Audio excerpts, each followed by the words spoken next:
Hello, guys. So, welcome to this full moon forecast. Second time me recording it, I did half of it and then it cut out. So, I'm back again.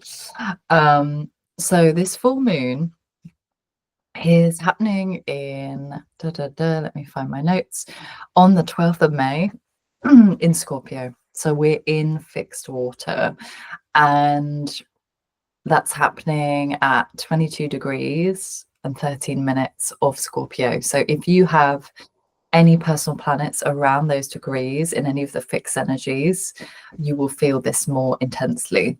That's always for every full or new moon. If you know the degrees, it's really helpful. Of course, if you want to go deeper, you can always book a reading with me and you'll learn more about the personal planets in your chart. So GMT time, that's happening at 5:56 p.m. And I can already feel the energy moving.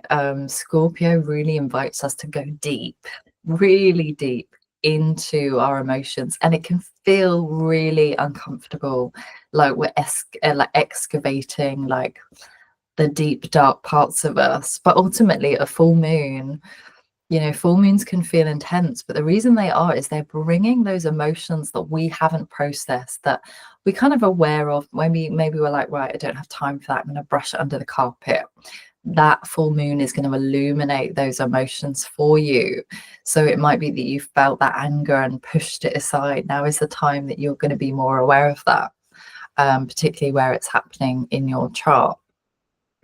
And obviously full moon is a polarity point. So we've got the full moon, we've got the Scorpio, which is all about going deep into that underworld, there's a quality of like composting and decay, which is very like the myth of Persephone, where she gets initiated and she goes into her unconscious to see, almost she's stripped of her innocence, so it's like we might feel like we're stripped of the BS so that we can see clearly. And even though that's a really uncomfortable process, it actually allows you to be more authentic and to stand in your truth in an even deeper way, right? I know that shadow work is not easy, but it's so fruitful and so liberating on the other side.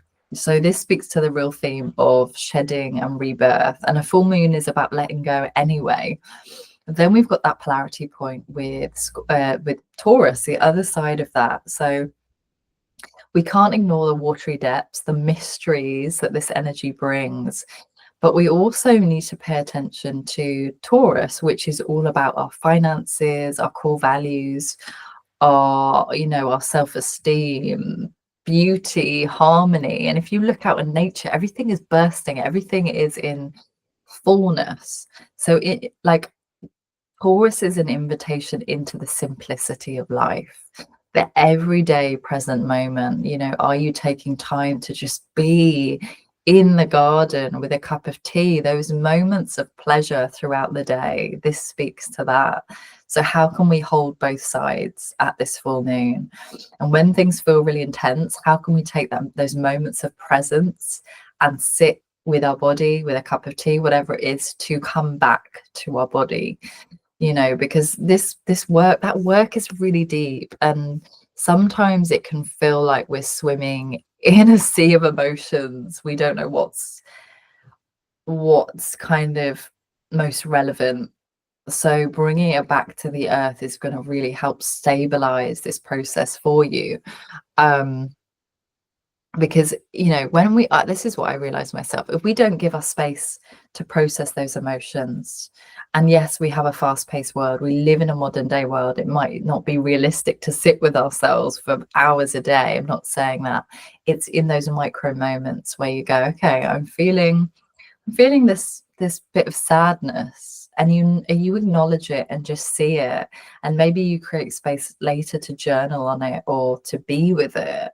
But when we don't allow those micro moments to process our emotions, it builds up, and then it's like we have a volcanic eruption of all the emotions. And that's why things tend to feel intense on an emotional level. Emotion, it's just energy and emotion. If we are more light-hearted with that. It allows the process to be more playful. We get to be curious in that. So be curious if those deep-seated emotions are surfacing at this full moon. Be curious, like, where is this coming from? What is the root cause? And just be curious, like a child would do, you know, see it through those open eyes. You know, and we need that mystery in life, because if we knew everything that was going to happen, wouldn't life just be really boring? So that Scorpio is inviting us into the depths to go, okay, there is more to life than the material physical world. And this full moon is in a quincunx with Jupiter. So there's a learning here around actually leaning into those uncomfortable emotions and allowing the wisdom to come through. Jupiter is very much about the teacher, expands us. There is a sense of growing from those, from the discomfort. So, you know, if you notice a pattern that's reoccurring at this time, it's like, okay, I see you, treat it with compassion and say, okay, I see you. What are you here to teach me? What is the lesson? And that is really fruitful. That is part of this work, this conscious work, I believe. Because when we push it down so much, it's actually exhausting. It takes more effort to push down those emotions than actually sit with them, I promise you. And when you process them, you will feel so much relief, so much lightness in your body, because you've met that emotion. Obviously reach out if you're feeling like you want to do that deep work, because that's what I offer in my one-to-one astrology mentorships, is that delving into the unconscious and integrating it consciously. So important. And then we've got Pluto opposite Mars, which is an edgy one. This is like all the bottled up tension, all the kind of aggression and anger that we might have just pushed down. You're like, this is going to be illuminated. And I see this being a theme in the collective, like people in power, people that are using power and control in the world. That shadow is going to be illuminated, right? It's going to come into the light. So it's going to be interesting what this might expose. And it's that sense of, how is your freedom? How has your freedom been tamed? There's a sense of trying to control. When we try and control life, we're actually losing that sense of freedom. So, you know, Scorpio very much wants to be in control. It's like, okay, how can I back up? How can I allow myself to flow with life and allow this free energy to move through me? And this also speaks to, there might be social situations where we're feeling tested or triggered. That Pluto in Aquarius is very much about being part of a group, being part of a community. So it may also suddenly feel like you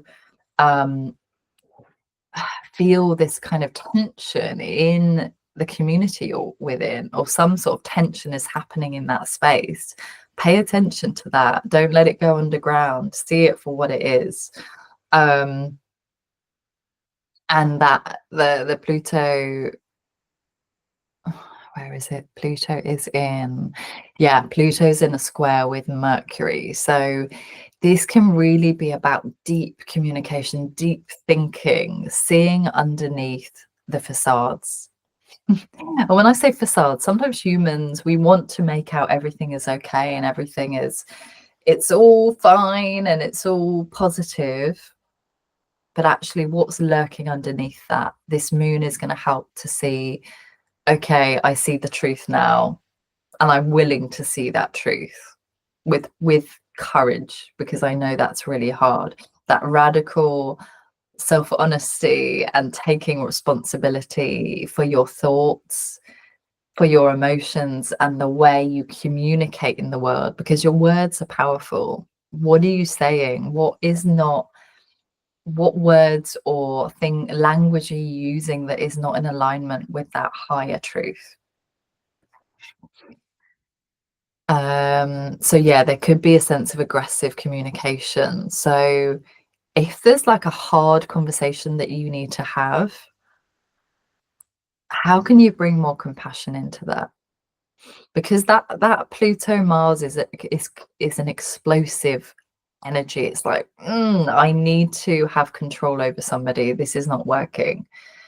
And it can cause manipulation if it's, if we're driven by that control and anger. So being mindful of how you're communicating those truths to people, because that might be really difficult. How can you drop into your body and say it from a place that is guided by love? Yeah. And then Venus is conjunct Neptune. So relationships might feel foggy at this time. We might be almost confused by certain relationships or questioning certain relationships that are in our life. But I always think through that confusion brings the clarity. So being open to what this aspect is showing you. But that Venus is in a trine to Mars, so it's like our masculine side and our feminine side are really imbalanced. So it's like we're able to take those heart-centered actions from the masculine part of us while we're also allowing ourselves to be playful and abundant and kind of in that receptive space of the feminine, right? We all have masculine and feminine within us. So that's a really, really harmonious aspect that's supporting us at this full moon.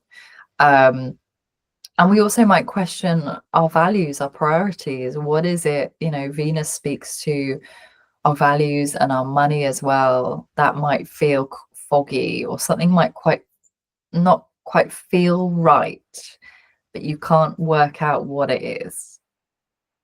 So just allow that clarity to come. It might take a while after this full moon to be clear.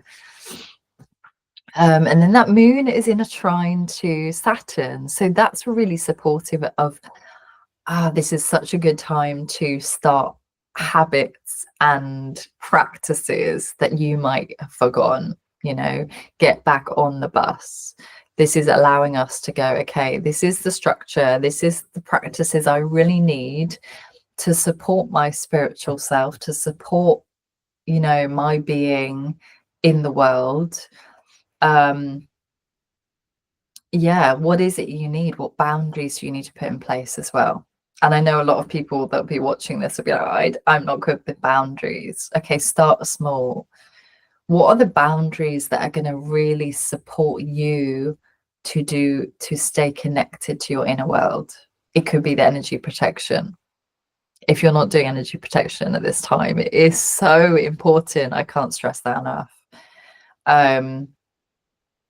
Because that Saturn will kick you up the ass if you're not having the practices to support your well-being. It's going, right, you need some boundaries, you need some practices to support yourself here. So it might be a bit like you've been slapped around the face with a wet fish. That's the image I'm getting. But also if we tap into that Saturn, it can really help us with grounding and having those boundaries in place. And then I want to talk about Pluto is in a trine. Yeah, it's in a trine with the sun. So there's this real depth of consciousness appearing. It's almost like a revolutionary energy, I feel. It's almost allowing us to probe even deeper into what is beautiful, what do we value about simplicity? Because we always want to get over there, but what about being right here, being in the depth of the moment, being in the depth of presence right here, right now? Yeah. And whatever challenge you're facing, I believe that challenge is a gift. The wound is the gift. You can't help other people with what you haven't journeyed through yourself. So this Pluto energy is going to it might feel like an initiation, but it's an initiation to go, this is your power. This is you stepping into your power. This is an opportunity for you to step in your power and to rewrite a different story. Okay, so that is really important. And it speaks this idea of reinventing yourself again. There's a real rebellious quality to this. You know, what are the darkest challenges you've had in your life? And how can you be reborn and create a new identity from those challenges? So there could feel an erraticness, like those foundations are being pulled from under you. That's the image I'm getting, like these sort of tectonic plates that are just all in pieces.